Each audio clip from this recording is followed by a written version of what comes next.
De nuevo, avanzando en el capítulo 16 de Apocalipsis, después del preludio del capítulo 15, donde se presentan los 7 ángeles, ya con las 7 copas de la ira de Dios, con ese vestido de lino, con esa distinción tan especial, anunciando que ya vendrán precisamente esos juicios. Es un preludio al capítulo 16, donde vamos a ver en ese versículo 1 una gran voz que decía desde el templo. Y es una gran voz, posiblemente los seres vivientes hubiera dicho de mi ira, pero dice de la ira de Dios, derramad las 7 copas de la ira de Dios. Entonces, posiblemente la voz de un ser viviente y dando la visión del templo ya celestial, del cual pues Dios había dado a Moisés un diseño del tabernáculo de la tierra. Y habla de la ira de Dios en contraste con el evangelio del amor, porque es lo que generalmente se predica, pero no se nos puede olvidar la ira de Dios. Es un contraste porque es precisamente el complemento para los justos, para los que mantienen una postura de fe y de santidad, pues está el amor y la justicia y está ese lugar de privilegio que Dios da, pero está la ira de Dios para el incrédulo, el injusto, el blasfemo, el ateo. Entonces habla de la ira de Dios, el gran día de la ira de Jehová, lo habla Sofonías. Ni plata ni oro podrá librar a nadie de ese gran día de la ira. Entonces aquí se anuncia ya que se van a derramar esas 7 copas sobre la tierra. Y el versículo 2 dice, fue el primero y derramó su copa sobre la tierra y vino una úlcera maligna y pestilente sobre los hombres que tenían la marca de la bestia y que adoraban su imagen. Entonces exactamente se derrama sobre los que tienen la marca de la bestia y están adorando esa imagen del anticristo. Los enemigos de Dios que ya habían sido, digamos, marcados en Apocalipsis 13:16, ya se habla de que habían tenido esa marca en su mano derecha o en la frente, y viene esa gran úlcera y esa gran eh, peste tan fuerte, el derrame de esta copa, que genera úlceras y grandes dolores sobre todas estas personas. Muy parecido a una de las plagas de Egipto, en esas úlceras, pero aquí está sobre toda la tierra. Versículo 3, el segundo ángel derramó su copa sobre el mar, y éste se convirtió en sangre como de muerto, y murió todo ser viviente que había en el mar. Entonces se convierte el mar como en una gran tumba, además pestilente, donde muere absolutamente todo ser viviente. Antes, en el toque de trompeta, en el segundo ángel, había muerto la tercera parte de los que estaban en el mar. Pero aquí nos está diciendo que la totalidad. Entonces hay gran quebrantamiento por las úlceras, gran dolor, pero aparte de eso se paraliza todo, la economía, la navegación y el olor pestilente de la muerte, como ese gran tumba, vuelvo y repito, en el que se convierte el mar. El tercer ángel derramó su copa sobre los ríos y sobre las fuentes de las aguas y se convirtieron en sangre. Entonces estamos hablando de los ríos de agua dulce, entonces se convierten en sangre, o sea, ya no hay que beber. Es otro gran juicio, donde entre juicio y juicio no sabemos qué tiempo se lleva, pero estamos hablando de que no va a pasar de 42 meses el derramamiento de estas 7 copas, donde incluso estará la destrucción de la ramera, la caída de Babilonia y la batalla de Armagedón, en esta última segunda parte de la última semana, que son 30 y 42 meses. Importante entender que ya es sobre todos los ríos. Antes había sido sobre la tercera parte, cuando el ángel tocó la trompeta, el tercer ángel tocó la trompeta. Pero ahora todas las fuentes de aguas dulces están convertidas prácticamente en sangre. Entonces el clamor de la humanidad va a ser muy grande. El versículo 5, y oí al ángel de las aguas que decía, justo eres tú, oh Señor, el que eres y eras el santo, porque has juzgado estas cosas. Este versículo lo que nos lleva a pensar es que hay justicia en Dios y que nadie puede dudar de esa justicia de Dios. Es el ángel de las aguas, como si hubiera un ángel encargado de un área muy específica de las aguas. Y más adelante vamos a encontrar también el ángel del fuego, áreas específicas. Y comenzamos a descubrir también jerarquías dentro de los ángeles. Los que estaban vestidos con una altísima dignidad, los que tenían a cargo grandes revelaciones. Entonces, esto será como ya la conclusión también de haber leído el libro completo de Apocalipsis. Este ángel hace esa declaración de la justicia de Dios para que nadie lo dude. Dice Romanos en el capítulo 3, ¿será injusto Dios que da castigo? De ninguna manera. Versículo 6, por cuanto derramaron la sangre de los santos y de los profetas, también tú les has dado a beber sangre, pues lo merecen. Es decir, que hay un castigo merecido de parte de Dios. Y por eso también se habla en Éxodo de la ley del talión, donde es el pagarás vida por vida, ojo por ojo, diente por diente. Y el Señor habla claramente en Isaías, me vengaré de mis adversarios. Ea, tomaré satisfacción de mis enemigos, me vengaré de mis adversarios, es Isaías 1:24. Porque se lo merecen, o sea, se lo han ganado. Esa es la justicia de Dios.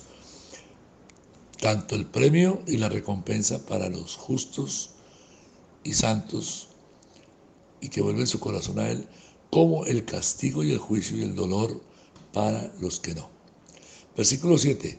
También oía otro que desde el altar decía, ciertamente, Señor Dios Todopoderoso, tus juicios son verdaderos y justos. O sea, otro ángel replica y dice exactamente lo mismo, recordando que los juicios de Dios son imparciales. Él es un Dios, un juez supremo e imparcial que no se le escapa ningún detalle. Entonces, en Él podemos encontrar misericordia, justicia y juicio, dice la palabra. Entremos juntamente a juicio, también enseña el Señor, y habla para justificarte. Entonces, siempre Dios ha dado oportunidad, y ya en este tiempo ya se han cerrado las oportunidades prácticamente. Versículo 8. El cuarto ángel derramó su copa sobre el sol, al cual fue dado quemar a los hombres con fuego. Entonces viene esa copa sobre el sol y quema a los hombres. O sea, gran dolor, como ya lo había advertido Malaquías. He aquí viene el día ardiente como un horno sobre los soberbios. Malaquías 4. Y antes había sido herida la tercera parte del sol, Apocalipsis 8. Ahora es el sol completamente, está quemando, pero parece que no mueren los hombres, sino que los quema y les causa gran dolor, aparte de todo lo anterior, sin agua dulce, el olor pestilente de un mar como una tumba, las úlceras, y ahora están quemados. Y dice que se quemaron por el calor, pero blasfemaban aún así el nombre de Dios, que tiene poder sobre estas plagas, y no se arrepintieron para darle gloria. El versículo 9 resalta que, aunque no morían ahí mismo, tampoco se arrepentían para darle gloria a Dios, y no se arrepentían de sus pecados. Acordémonos que la palabra nos enseña que el que encubre sus pecados no prosperará, pero el que los confiesa alcanzará misericordia. No lo hacían. Y también aquí hay algo importante donde dice que la blasfemia contra el Espíritu Santo no les será perdonada. Y ellos blasfemaban contra Dios. En lugar de arrepentirse, en medio de esos dolores y quebrantamientos, la blasfemia era, digamos, su, su, su manera de quejarse de Dios. Y viene aquí también el versículo 10, el quinto ángel derramó su copa sobre el trono de la bestia y su reino se cubrió de tinieblas y mordían de dolor sus lenguas. Tremendo, porque dice que derramó su copa sobre el trono de la bestia y seguramente va a estar en Jerusalén por el engaño del anticristo que levanta un trono allí, y más adelante también nos va a hablar. Algunos autores piensan que puede ser Babilonia y la misma Roma, porque la mujer está sentada sobre la bestia escarlata y está hablando posiblemente de Roma y de la iglesia apóstata. Pero en general se piensa que es el trono de la bestia va a estar precisamente en Jerusalén por el engaño que hace el anticristo a Israel. Pero dice que sobre su reino lo cubrió de tinieblas, es decir, que no afecta sino solamente a los que adoran al anticristo, este derrame de esta copa. Y Jesús predijo precisamente que se oscurecería el sol. Entonces lo cubrió de tinieblas. Versículo 11, blasfemaron contra Dios del cielo por sus dolores y por sus úlceras, y no se arrepintieron de sus obras. Es decir, continúa la blasfemia contra Dios por los dolores, las úlceras, las quemaduras, la ausencia de agua dulce, y no se arrepienten. Eclesiastés 9:4 dice que hay esperanza para todo aquel que está entre los vivos. Podría uno pensar con estas palabras que Dios esperaba que se arrepintieran de alguna manera. Versículo 12. El sexto ángel derramó su copa sobre el gran río Éufrates, y el agua de este se secó para que estuviese preparado el camino a los reyes del oriente. Entonces se seca el río Éufrates, que es un río extremadamente largo, 2000 kilómetros, que viene a ser la frontera oriental que Dios le dio como límite a la tierra prometida. Un río que desde Génesis se habla del río Éufrates hasta Apocalipsis. Es un río histórico, muy mencionado en la Biblia, pero se seca. ¿Para qué? Para que puedan pasar los reyes del oriente a la gran guerra del Armagedón. Entonces es secado por esta copa y es el propósito de Dios. Y dice el versículo 13, vi salir de la boca del dragón y de la boca de la bestia y de la boca del falso profeta 3 espíritus inmundos a manera de ranas.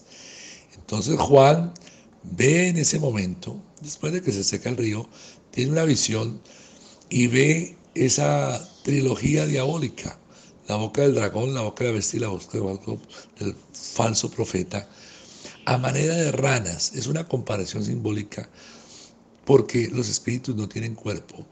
Y ve precisamente esos espíritus inmundos que dice el versículo 14, hacen grandes señales, porque son espíritus de demonios, y van a los reyes de la tierra de todo el mundo para reunirlos a la batalla de aquel gran día del Dios Todopoderoso.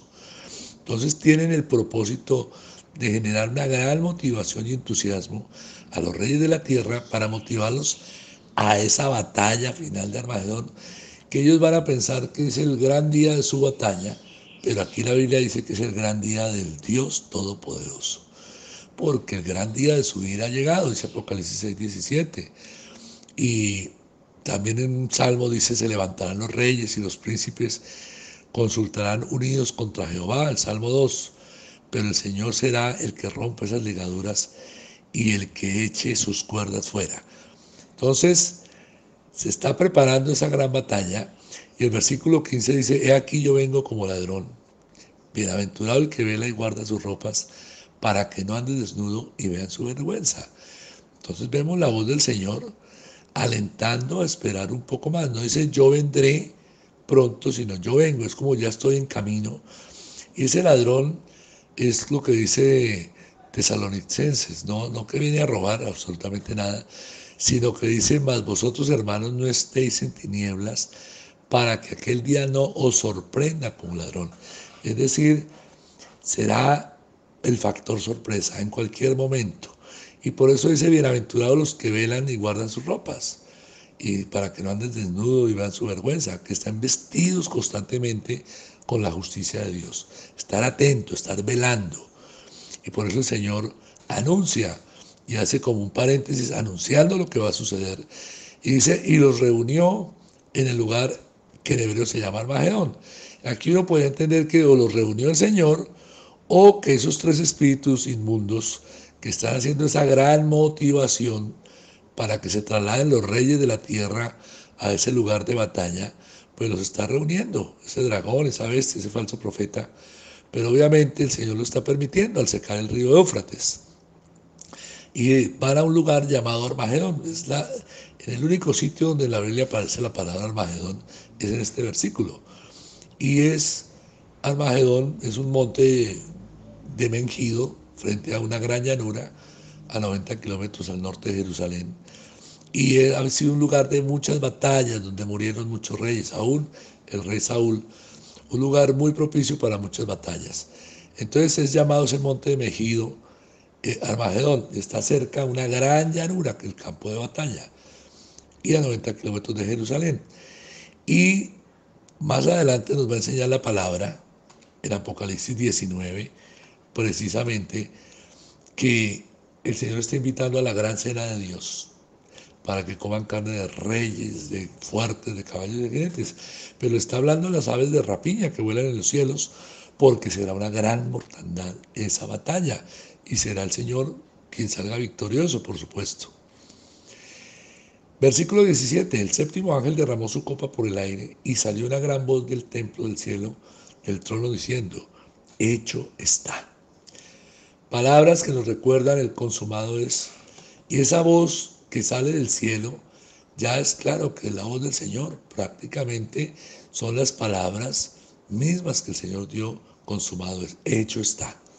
Como quien dice, está concluyendo ya el juicio, porque es el séptimo ángel, es la séptima copa, ya el séptimo sello ha sido totalmente abierto y esa escritura ha quedado en evidencia, ya la séptima trompeta ha sido tocada, se está concluyendo, ya esta séptima copa de la ira de Dios ha sido derramada y por eso hecho está, es como consumado es. Y las palabras del Señor, muy poderosas. Viene el versículo 18 y dice, entonces hubo relámpagos y voces y truenos y un gran temblor de tierra, un terremoto tan grande, cual no lo hubo jamás desde que los hombres han estado sobre la tierra. Como siempre, el Señor anunciando a través de truenos y voces y relámpagos y terremotos, como ya lo había hecho en Apocalipsis 8, cuando hubo truenos, voces y relámpagos, el ángel tomó el incensario y lo llenó del fuego del altar, anunciando los toques de las trompetas. En Apocalipsis 11, 19 también hubo voces, truenos y terremotos y gran granizo, cuando fue abierto el cielo y el arca del pacto se veía desde el templo. Entonces, el Señor siempre apela, digamos, a esta idea de truenos, relámpagos y grandes terremotos, porque es algo fuerte. El Señor se está manifestando al mundo. Pero acá dice, no lo hubo jamás. Es decir, supera todos los anteriores este terremoto. Causa gran impacto, se estremece esta tierra porque se está culminando absolutamente todo. Y dice el versículo 19, la gran ciudad fue dividida en tres partes. Y las ciudades de las naciones cayeron y la gran Babilonia vino en memoria delante de Dios para darle el cáliz del vino del ardor de su ira. Ya habíamos visto cómo había subido la sangre hasta los frenos de los caballos en ese lagar de la ira de Dios. Entonces la gran ciudad aquí es Jerusalén, aunque hay teólogos que apuntan a Roma y Babilonia, pero se cree que Jerusalén dividida en tres partes y las ciudades de las naciones cayeron, o sea, todo fue destruido y la gran Babilonia también fue destruida absolutamente. Y dice el versículo 20, y toda isla huyó y los montes no fueron hallados, dando a entender que quedó plana la tierra con este terremoto. Las islas se desaparecieron, los montes fueron aplanados. Fue algo extraordinario, fue algo tremendo de juicio. Y el versículo 21 dice, y cayó del cielo sobre los hombres un enorme granizo, como del peso de un talento, y los hombres blasfemaron contra Dios por la plaga del granizo, porque su plaga fue sobremanera grande. Tremendo. Está terminando la gran tribulación, se está acabando todo, viene de sobrepeso un granizo donde cada piedra aproximadamente pesaba 50 kilos, vienen sobre estos hombres, viene liquidando absolutamente toda boca blasfema, todo hombre perverso, el Señor haciendo su juicio y derramando su ira y siguen blasfemando contra Dios. Entonces, ya sabemos que uno de los juicios está en Levítico, era que el que blasfemara contra Dios debía ser muerto a piedra, y por eso se entiende lo del granizo. De esta manera, pues concluye el capítulo 16. No quiere decir que esté concluyendo Apocalipsis, simplemente se está cerrando el periodo de esta última semana, pero aún Queda ya ver los detalles de la guerra de Armagedón. Queda ver también los detalles del Señor colocando su pie en el monte de los olivos para establecer el reino del milenio. Queda también las bodas del Cordero, en contraste con esta cena que habla el Señor de las aves de rapiña, de la gran cena. Queda también la Nueva Jerusalén, o sea, nos queda todavía por recorrer una parte importante de Apocalipsis. Les deseo una gran bendición, como lo dice Apocalipsis 1:4 y 22:7.